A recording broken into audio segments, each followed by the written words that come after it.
Қайырлы күн барлықтарыңызға. Бүгін үй жағдайында гүл ханымды жасайтын боламыз. Ең алдымен бір ыдысымызға тұзымызды салып аламыз.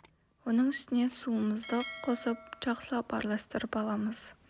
Оның үстіне 3 жұмыртқамызды қосамыз да, оны да жақсылап араластырамыз. Оған ұнымызды қосып, қамыр илейміз. Міне, қамырымыз осылай шығу керек. Дайын болған қамырымызды жұқалау қылып осылай жайып аламыз. Оны осылай кесеміз.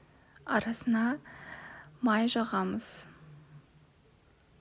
Дайын болған фаршымызды салып, бір-біріне біріктіреміз. Бір-біріне жабысып қалмас үшін оның үстіне тағы да май жағамыз. Міне, гүл ханымды осылайша ораймыз. Ішіндегі салмасын қалай дайындағанымды айта өтсем.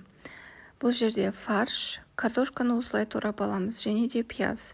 Оның үстіне тұзымызды, бұрышымызды саламыз. Оны жақсылап араластырып аламыз. Қызыл бұрыш салуға да болады. Тұзын дәміне қарай қосамыз. Міне, үй жағдайында осылайша гүл ханым тағамы дайын болды. Сіздерге де жасауға кеңес беремін. Видео ұнаса лайк басып тіркелуді ұмытпаңыз. Әлі де жаңа рецепттер шығатын болады.